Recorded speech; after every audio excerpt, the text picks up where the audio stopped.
Hey, and welcome to this episode of the SchoolVibe podcast.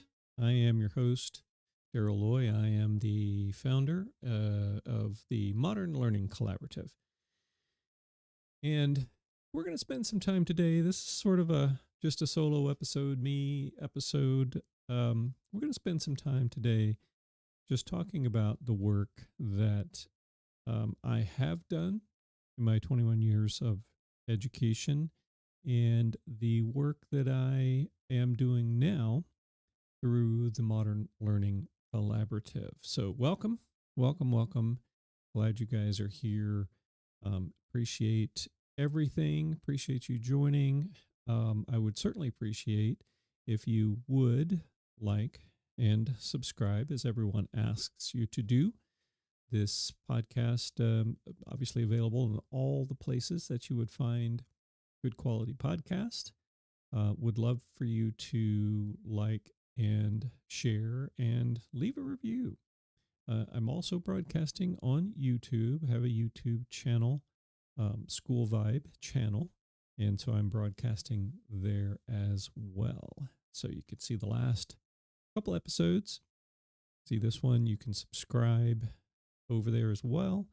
I think if you click the bell icon, you will get notifications when I do go live. Again, try to do that pretty much every Wednesday around this time, around 4 p.m., give or take a little bit, depending upon what else is going on in the world of Daryl Loy and in the world of the Modern Learning Collaborative.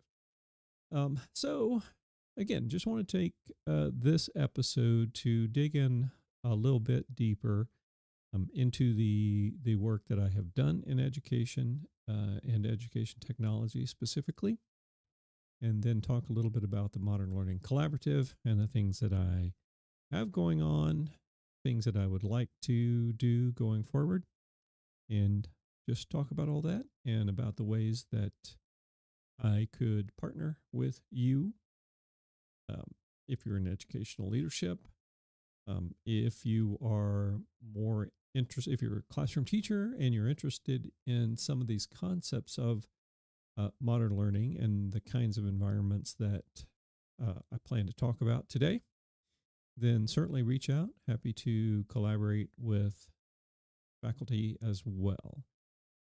Other staff members, if you are in fact a director of technology, if you're interested in the sort of transition and change that I brought about to my last couple schools, we can talk about that as well. I'll dig into that in a little bit here. So let's get started with just a little bit of my background. You know, some of you who are out there may not know fully everything about me and my background. And I promise to try to stop saying, I really have, so there I go again. I really have a sort of, I don't know if I'd call it disdain, but that's a harsh word, but certainly have a interest in an effort to reduce the use of filler words. I've had conversations with folks that I produce podcasts for, and so I'm going to try not to do that as much. So my background prior to joining education is of interest, I think, a little bit. My background is accounting. I have a degree in accounting from Texas Tech University and spent the better part of the first half of my career in accounting and corporate accounting, finance, also in modeling, financial modeling. Spent some time at MCI Telecommunications in that world of finance modeling in one of the engineering departments there at MCI. But I spent most of that accounting career doing corporate accounting kind of work. So basically, career started out in the manufacturing world, a couple of different companies here in and around the Metroplex, Dallas-Fort Worth Metroplex, doing some mostly manufacturing, as I said, a couple of big companies in that respect, and which was interesting. One of those quirky dudes that kind of like accounting, enjoy that kind of work, and I know that's weird, but that's just kind of me. But I moved from the core accounting work into telecom and into my work at MCI Telecommunications. You would have to be an old guy like me to know exactly who MCI Telecommunications is and who they were at the time. Basically, they were a telecommunications company started by offering just long distance service. Now, if you're young, this is going to sound incredibly foreign to you, but there was a time where you had to pay an additional fee on your phone bill to make a long distance phone call. And that's probably, I need to define a long distance phone call because that kind of stuff just doesn't exist anymore. But a long distance telephone call could be or would be anyone you're calling out of your specific area code. And I guess I should define area code too, because that's kind of not a thing anymore either. Today, your phone number is 10 digits. The first three are in fact your area code. And that was a thing. There was a time when we could call within our own area code. We could just use the last 7 digits of our phone number. Didn't have to actually dial. If you want to go back a little further, there was actually some time where you just had to use the last 4 or 5 digits of your telephone number to make a call inside your own sort of area. That's going way back, and probably no one really wants to even take time to think about that or understand it. But um, I say all that to say that this was some time ago, and the world of telecommunications was changing rapidly. MCI was in the big middle of that. As I said, they started out as a long distance provider, but transitioned into really the proprietor and operator, owner operator of probably the largest segment, backbone segment of the internet. And the backbone of the internet is basically all of the fiber circuits that run around the country and connect ultimately all of the servers that live on the internet. So I was at MCI during the time that the internet was just exploding. And MCI actually built, owned, and operated, as I said, the largest backbone segment at the time, meaning that they were pretty critical players in that internet space. I worked for an engineering department doing financial analysis on the kinds of projects that people would bring to MCI in hopes that MCI would partner with them to pursue. I think I can talk about some of these. One would give you an idea. One specifically, I think, will give you a great idea of this kind of thing. And that's a deal that we were in and discussing. Don't know ultimately whatever happened to it. I don't know how much of a role MCI played ultimately, and I know it's vastly different now. But at the time, the way the news was conducted, there was national news, there was local news. And the local news would schedule the national news segments. This is, again, how it kind of worked back in the day. But so NBC National News maintained a warehouse of literally video cassettes with news content on these video cassettes and had a giant robot that would pull those video cassettes, put them into a machine, make those available to the local networks that wanted to include those segments in their broadcasts. As I recall, this has been a number of years ago. So I don't want to hear from all the news guys saying that's not the way it works. Well, it may not be exactly. Again, it's been a long time and my memory is a bit fuzzy, but the idea, what they came to MCI for is they wanted to replace that physical videotape repository with a digital repository. They wanted to build a giant server network that would allow their local affiliates to query that server network and pull up the segments that they wanted to run digitally. So, as you can imagine, that was a fairly significant task, but that's the kind of thing that I worked on at MCI. And a lot of those uh, opportunities really were around the internet. And remember, this was let's think here, late 90s, early 2000s. I think I went to work for MCI, I want to say in 98.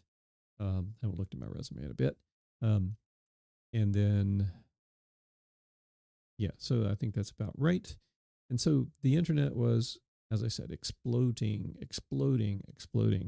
And all of the cool things going on in that world at that point in time were pretty fascinating. So it was great experience for me. I always described myself as sort of a closet computer geek, even though I had an accounting degree. I find accounting and technology very closely related. It's particularly today in today's accounting world. You really need to know a bit about technology to make your accounting work successful, but certainly to make it easier and really be efficient and effective at your job. So I've always kind of felt like those were connected. I've always been sort of a closet computer geek, electronics geek, whatever you want to call it. So that job at MCI was really fascinating. Gave me an opportunity to work with those real telecom engineers who were building these things. And so I was a part of an organization where there was an engineering group and an accounting and finance group, or a finance group, financial analysis group. We would partner together to evaluate the products and or services that people pitched to MCI to determine, hey, is this something we should get involved in? So it was fascinating. So many cool projects. I don't even remember all of them. Was there for a number of years and got to work on some really, really cool projects. During my time there, there was an unfortunate failed merger attempt with British Telecom. If you were around at the time, you will remember that the merger was, in the eyes of MCI and British Telecom, was a done deal. In fact, I've got a shirt, a golf shirt that's got the MCI logo on one side, the BT logo on the other side, on the other sleeve, and the combined name of the new company, or the new company name of the two combined entities, which I think was called Concert, if I remember correctly. I haven't looked at the shirt in a while, but it was so far along in the minds of the executives at MCI and BT that we even had shirts printed up. And then the European Union stepped in and said, nope, not going to happen. And so it all kind of fell apart. I'm sure that was devastating to the guys at the top. I wasn't close enough to the top to be even remotely impacted by that. But what happened was, at that point, MCI was still sort of looking for someone to merge with. And that's when Bernie Evers and WorldCom came along. Again, I'm talking to the old guys in the crowd, guys and girls. If you remember anything about the telecom industry in the early 90s, late 90s, early 2000s, you'll remember Bernie Evers and WorldCom. Ultimately, that merger did happen, and I sort of saw the handwriting on the wall. I also believe a number of the executives saw some of the handwriting on the wall. And one of the vice presidents in this engineering organization that I worked for made a transition. He left and went to pretty much a startup company that did, what would I call this? Wireless internet access, using towers and, again, microwave communication, microwave frequencies, microwave radio frequencies, in an effort to build out a wireless broadband network. So he went off to do that. I departed and ended up back in a manufacturing company here in Fort Worth, and got a call. I guess I was a couple of years into that manufacturing company work. Got a call from, or connected somehow with, one of the other executives in our department who had departed MCI as well. He made me aware that this VP that we had worked for had gone to this startup, and they were looking to grow their accounting department.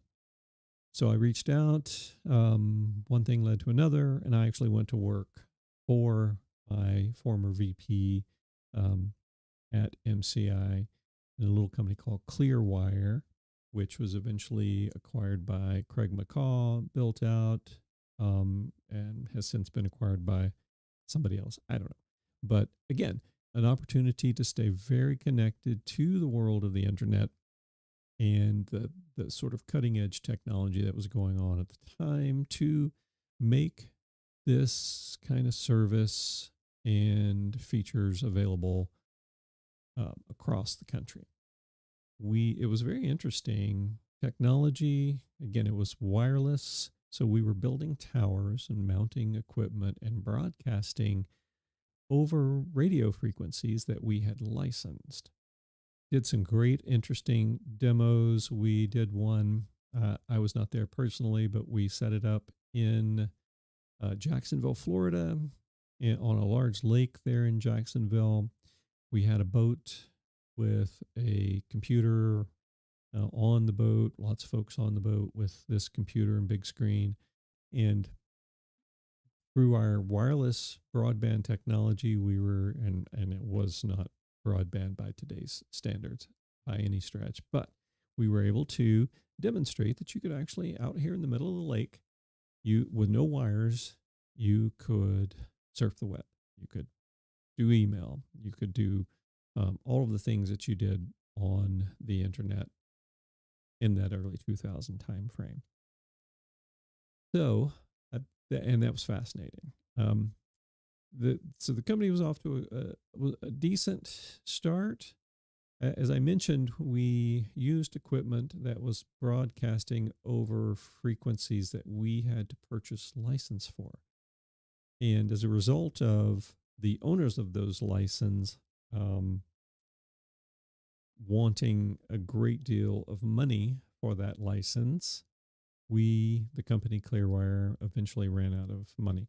We had some pretty decent funding rounds early on, but ran out of money as a result of some of these pretty steep licensing fees that the owners of the frequencies were charging us to be able to broadcast. So again, that was a hard hit, but that's ultimately, and I'm thankful for it because that's ultimately what got me into education.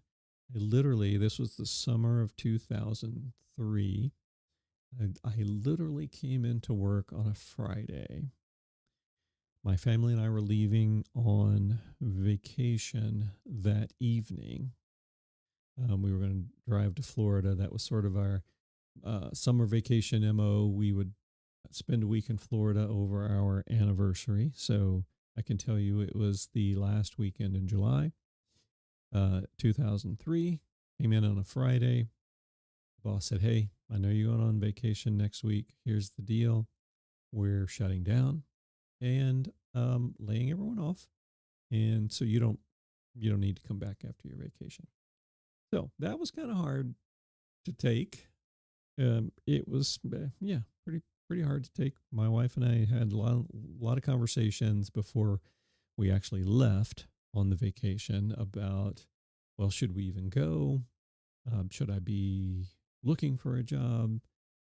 How's this all going to play out? And we ultimately decided, we had paid for the vacation, the condo. We typically rented a car. And so we've had a lot of sunk costs already. And so it didn't really make sense to abandon that. So we decided to go ahead and go. I pledged to not worry about a job. I pledged to go and enjoy the vacation. So normally we'd leave on a Friday night, drive all night, get there on Saturday, get into the condo on Saturday, and start our wonderful week of beach activities. And so again, I pledged to not worry about it, just enjoy the vacation. Well, that lasted a couple days at the most.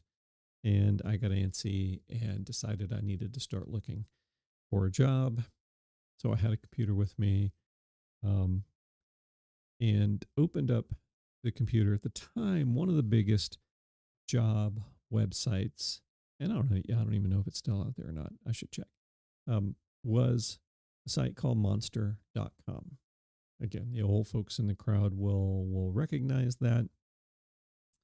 And so I sat down, kind of set up some of the parameters on what I was looking for in terms of a job.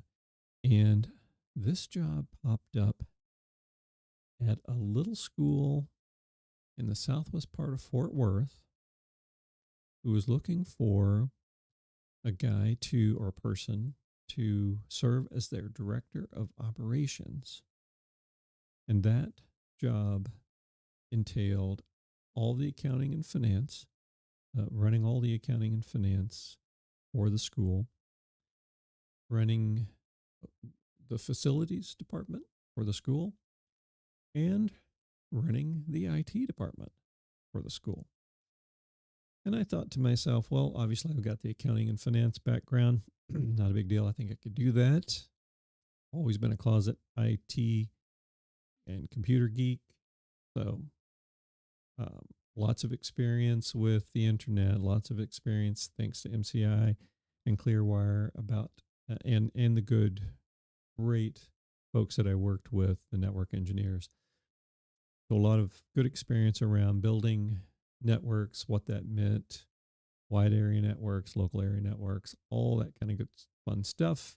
Great understanding of the functionality behind the internet. Again, still some pretty innovative things going on early 2000s, 2003. So I also was always a handy guy. I've told this story a lot. My dad taught me to be a handy guy, understand my way around tools and how to fix things. And I thought, well, I think that would apply well to the facilities aspect of this job. So I applied. I sent my resume and sent a cover letter in. Literally, I'm not, this is not an exaggeration. I would not tell you, my faithful listeners, a story. It was the first job that popped up for me on my monster.com search. It was the first one that I applied to, sent my resume and cover letter. I'm sure I did a few others, but when we got home and we decided to extend the vacation, we were in no hurry to get home. So spent our week in Florida, and then we took our time coming home. I think ultimately we were gone for about 2 weeks. We visited some Civil War battle sites throughout Mississippi, and let's see, where else did we go? Yeah, I think that was in Jackson. Um, there's a great what am I trying to say? Some great museums in Memphis at the time. There was a great outdoor sort of scale model of the Mississippi River. Fascinating. Our boys were young at the time, so we really just took our time and explored the country on our way back. Ultimately, I think it was about 2 weeks, maybe close to 3 before we got back. But when we got back, I had a message from that little school in Southwest Fort Worth who was looking for a director of operations. And they wanted me to come and talk about it, talk about taking the job, talk about the job. So I went and interviewed, and it went well.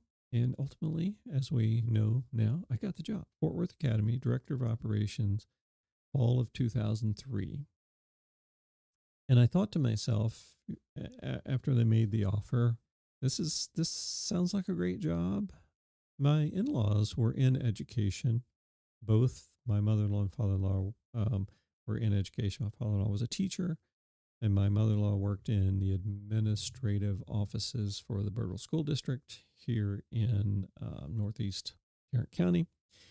So, I had a little background on education, but I knew nothing about private school education. Nothing at all about private school. I was a product, or am a product, of the Birdwell Independent School District, public school. My wife, same.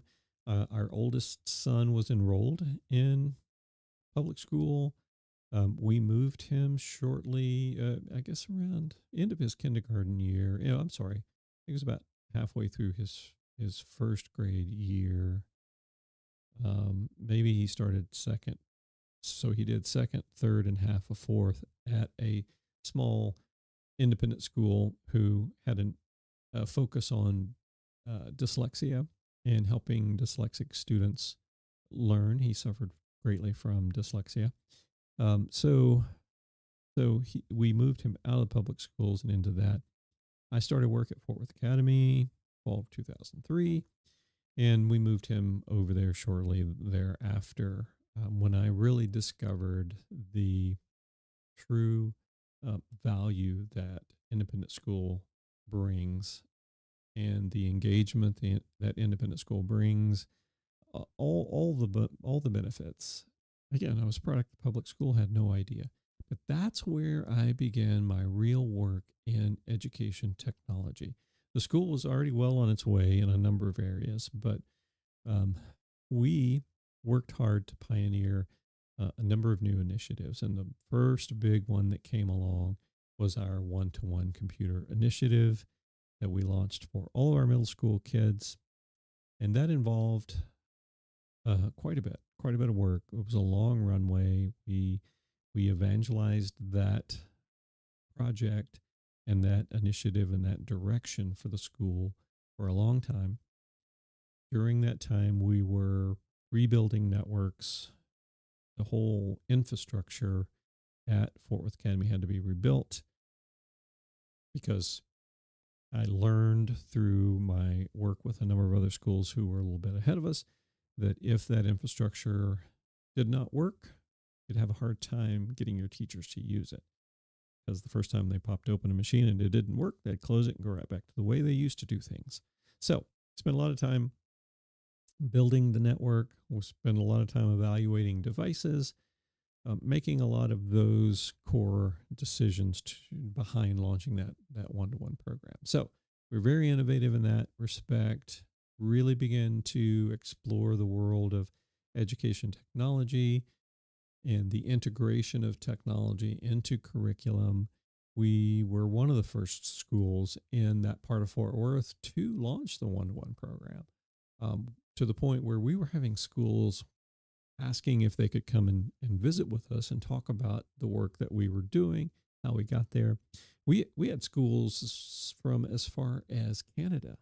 There was a school, I wish I could remember the name of the school, but literally in Canada, who wanted to come down and learn about what we were doing in this little school on the hill in Southwest Fort Worth called Fort Worth Academy. Um, so we were thrilled with the way things were going. Our parent community was thrilled. The students were engaged and actively learning. It was just a lot of good work. Um, the time came for me after about 13 years at Fort Worth Academy. Um, the boss, the head of school, announced his retirement, and I knew at that point in time that it would be it would be difficult to do any sort of real innovative work during his transition out, and also likely during transition in of a new head of school. I learned about a position at a school in Dallas that was looking for a director of technology, a job that would allow me to just focus on the tech aspect of the work. So, no more accounting and finance, no more facilities, just the technology work. I applied for that job and got it, and that was Good Shepherd Episcopal School in Dallas. Phenomenal opportunity, 7 great years there. And that's where I really began to explore this idea of modern learning. Ultimately, transitioned the department from the technology department to the Department of Modern Learning and began to build that Department of Modern Learning as a core organization to support the real core tech integration of or the tech integration into our curriculum. And we worked closely with our director of curriculum. My department had the tech integration role, the maker and design thinking role, the library media role. So that's where sort of all my thoughts around this department and how we could support modern learning environments in our school going forward. So great work accomplished there. Um, and again, that's where most of this thinking began to really gel for me. Left there, spent about a year at Fort Worth Christian here in North Richland Hills in an effort to to build the same thing there. Was struggling with that, to be quite honest with you. And again, a transition right in the middle. Shortly after I joined, there was a transition in the boss and the head of school. The new head came along and frankly wasn't really all that interested in the kind of work that I was doing. Really had a hard time even understanding it. Didn't really seem, and I'll be quite honest, and I'd say this to anybody that I worked with there, he just really wasn't all that interested. Um, and so I just knew that if I stayed there with no interest and AKA no support, um, it'd just be a waste of time, waste of my time, and a waste of their money. They offered me a different job, a more traditional tech director job, not what I was interested in, not the work that I was super passionate about. Um, so I made the decision to leave there and ultimately start the Modern Learning Collaborative so that I could take the ideas behind all this work that I've done and make myself available to help a broad range of schools. And that's where I'm at today, trying to get that word out that talks about my skills, talks about the kinds of things that I'm interested in doing, and hopefully finding schools that I can partner with, collaborate with, and start to move the needle a little bit in terms of modern learning environments in school. And what I, so a lot of things that I've learned along the way, and we'll get into some of those in a minute, but um, just recently, I think those of you who know me well know that I'm a part of a support organization for a, well, let's just say a three-letter government agency. Um, and so I was I serve on the board of this support organization, and I was at a board retreat recently and explaining to folks, because I made this transition uh, out of full time work at school into this role as consultant coach with the Modern Learning Collaborative. I made that transition while I'm working during the time I've been serving on this board. And so I mentioned at the retreat that it's been occupying a lot of my time, but was just kind of explaining to them the kind of work that I was doing. And one of the board members who has some connections in education said, "You know what? I'd be happy to speak with some of the folks that I know, some of the education connections that I have. But what I would like from you is just sort of a one pager. Explain to me what it is that you're trying to do." And I realized at that point that I wasn't necessarily doing a great job in explaining some in more or less simple terms what the Modern Learning Collaborative is. So I wrote a one pager, and I want to kind of talk through that at this point in time, because I think it kind of gets to that point and really sort of helps explain the work. So I came across a great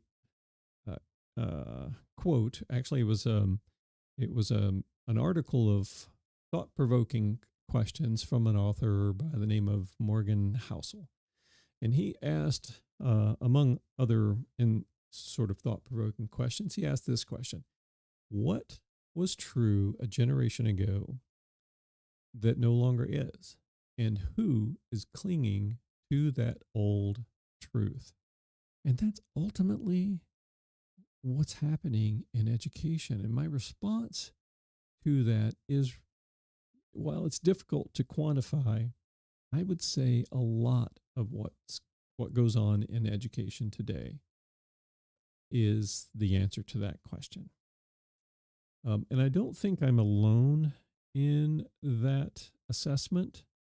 I quote often, and if you follow me on social media, you've likely seen this me share this. But Sir Ken Robinson, who was a phenomenal visionary during his lifetime, a phenomenal visionary in the world of education, and he said this. He said the issue is not to reform education; it's to transform it.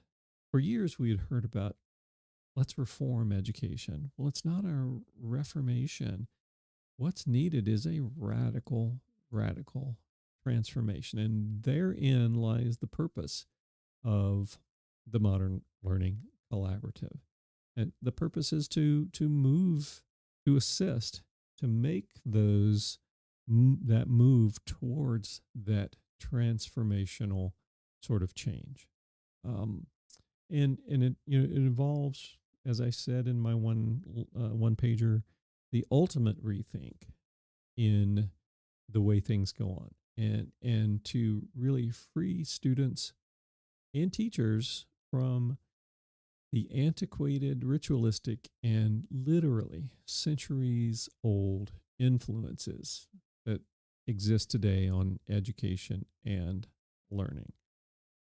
And I'm not exaggerating when I say centuries, plural. Um, in my formation of a lot of this work, I learned a lot about where, how we got to where we are today. And I'm not talking specifically public school, not talking specifically private school.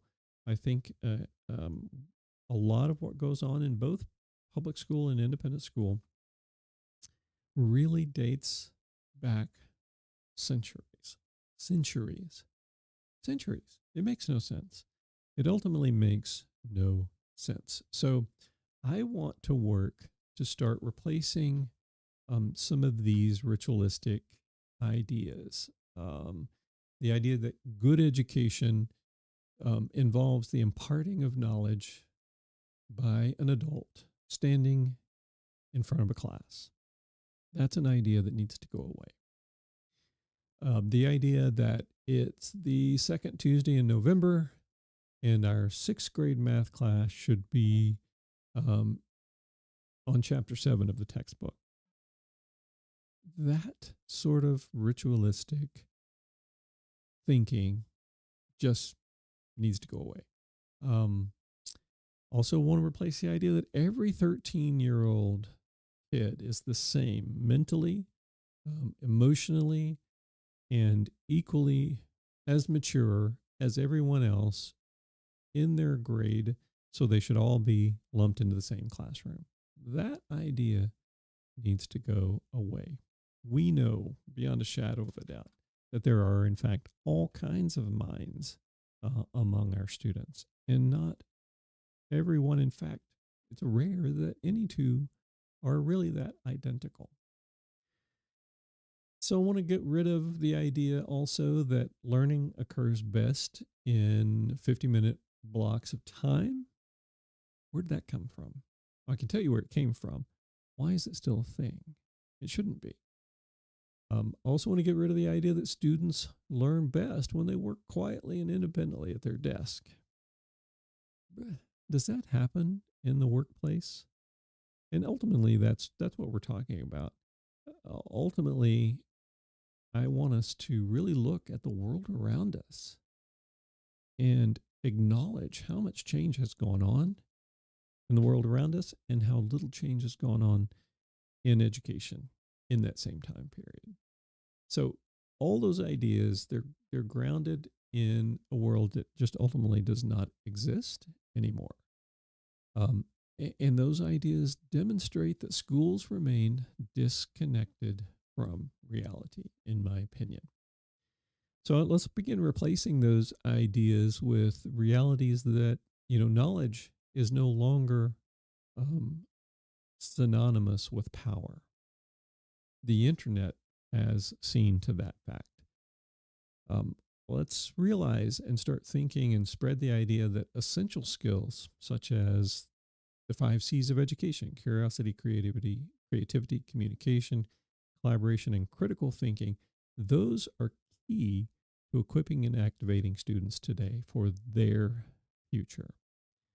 How about the idea that technology and digital devices like cell phones are not inherently evil? And we really should be teaching students how to use them. Um, Less, as I like to say, we need to teach the kids to use them or they're going to be used by them. And I believe that 100%. And I think that's a big part of the education process that we're missing. I had a article that I was going to share. Well, technically, it was a podcast I was going to share today, and I'll push this to next week. But it was around the concept of cell phone bans in school. I have a lot of thoughts, um, a lot of, yeah, let's just say it that way, a lot of thoughts about the use of cell phones in school, and the ultimately my thoughts are around the idea of banning this technology. If you don't know, I would say vehemently, that's probably a good word, against the idea of banning cell phones. And but let me just say, I understand the distraction factor. Totally understand the distraction factor. But banning, in my opinion, is more about treating the symptom than it is treating the root cause. And I think there's a lot of work schools could be leading on in terms of cell phone usage. It's a computer. It's ultimately a computer. And schools who ban cell phones, take them up at the first of the day, turn right around and they give them another device, give their students another device that does almost exactly the same thing. And I know what you're thinking. Yeah, but Daryl, we can filter that laptop or that other piece of technology. We can manage the content, but you can't fix the distraction factor. And ultimately that's what the issue is. And if we're not equipping our students with the skills they need to manage that distraction factor, whatever it is. And the thing is, we've done this in school historically for years. That's what every kindergarten teacher does, is they help kids learn to focus. And so I just feel like the work that needs to be done in schools with respect to digital devices would include that work around being able to manage it and prevent it from being the huge distraction that I know it is. I know it is. And I'm not arguing that. But technology and digital devices like cell phones, again, are not inherently evil. And we've got to be teaching kids how to use them. I also would like to replace or bring along the idea that learning is truly lifelong. I shared an article on the podcast a couple of maybe it was last week before, about the learning the new learning school at Georgia Tech, and their sort of motto that it's not K to 12, it's K to gray. um, that's lifelong learning, and that should be our focus. I want to also embrace the idea that school is here to teach kids how to express themselves using the tools that currently shape our world. And that comes directly from Dr. Jordan Shapiro's book, The New Childhood. And that gets back to this work on cell phones, and the reason that, in my opinion, bans are the uh, actually 180 degrees away from what we should be doing to help kids be, as I said earlier, equipped and activated for their future in the modern world. So that's a little bit about the ideas that I would like to replace, and the ideas that I would like to replace a lot of those antiquated things with. Um, my mission is clearly to partner with schools and district leaders to evaluate the programs that they have going on today, the courses and the classes that they offer, and look for opportunities to begin to bring about this transformational change that is so desperately needed. Would I love to flip a switch and be done with it? Absolutely. But I also know that we can't upend everything to make bring about this transformational change. But there are ways to do that incrementally and start moving that transformation needle, if you will. Um, so you know, we I would love to partner with you with you, school and district leaders. As I said at the top of the show, faculty, staff, and foster these deep connections between curriculum and technology. Um, Sort of my concept of the Department of Modern Learning is that connection between um, curriculum, technology, makerspace, library media, media arts, huge part of the offerings. Um, and do all this partnering and fostering these connections in ways that create modern, relevant learning environments that really allow your students to thrive.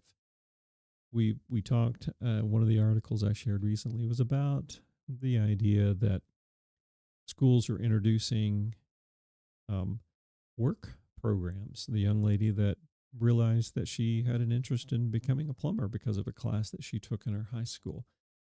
That's what I'm talking about. That's the I want to do that same sort of connection, that same sort of offering around the ideas of digital products and services. Um, I don't really think it matters what the ultimate vocation is of your school. I'm sorry, of your students, but these tech skills, these essential skills, they're critical to students being successful in the future. So that I hope helps a little bit with the work that I am wanting to do here at the Modern Learning Collaborative. I would love for you guys to reach out. My website's pretty simple, darrylloy.com, DARRYLLOY.com. I'm at Daryl Loy on all the socials. Would love to connect with you and start partnering with more schools. I have in this partnering and this work that I do can start at a very, very fundamental level. And in my mind and in the approach that I've sort of designed within the Department of Modern Learning and the Modern Learning Collaborative involves some of that core network stuff.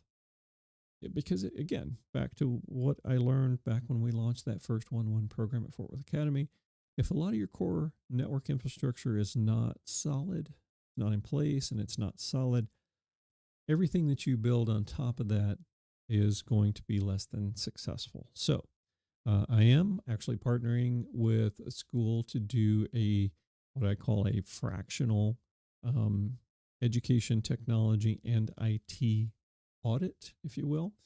Basically, it's a review. This is a new head of school. He's new to this particular school and would just like me to come in and do a very baseline analysis and evaluation of education technology and IT in his school so he can be equipped with the information necessary to make sure that what they're doing and what they're attempting to use is solid. It is the best option for his faculty. So I am doing that. I've got some clients that I'm working with more on the financial side of the house. So all of this stuff sort of rolls up into the greater work of the Modern Learning Collaborative. Again, I wish we could flip a switch. I realize we can't. And we just desperately need to start to move that needle. And there are ways to do that. There are absolutely ways to do that that doesn't upend the proverbial apple cart that doesn't require you to completely blow up the day. The traditional, more ritualistic, if you will, school day that you have. There are some ways to work within some of those constraints. Ultimately, everything needs to change, but there are ways to work within the restraints of sort of the current environment that we can bring in some of these modern and relevant learning environments. Some of my favorite work is around that whole idea of media arts. Exactly what I'm doing here. I am I'm live on Facebook. I am recording this episode to release as audio only. I do a lot of video work, recording, editing, producing video and audio work. I'm very passionate about that, but that's a great way to really incorporate modern relevant technology, modern relevant learning environments into some of the traditional work that you do as an educator in schools today. I'll share some more about that next week. I've got another great podcast that I've come across, and with some great ideas about how to better integrate some of the current things like artificial intelligence. Anyway, a little bit about the Modern Learning Collaborative. I hope you have a better understanding of what it is that I'm trying to do. Certainly, if I can help at all with anyone who is out there and wanting to explore a little more about this, who's would like some help sort of evaluating the programs, classes, courses that are going on today and how they might bring in some of these modern and relevant learning environments into what they're already doing, I'm here for you. I am absolutely here for you. Would love to collaborate with you. I've got a couple of products set up on my website that you can subscribe to. There is a masterclass that I'm calling it. It's about a 45-minute to 60-minute presentation that I call Casting a Vision for Modern Learning. And in that presentation, in that masterclass, I dig into the truth behind my comments about much of what goes on in education today is antiquated, it's ritualistic, and it's centuries old. So I encourage you to sign up for one of those sessions. Currently doing those on Wednesday mornings.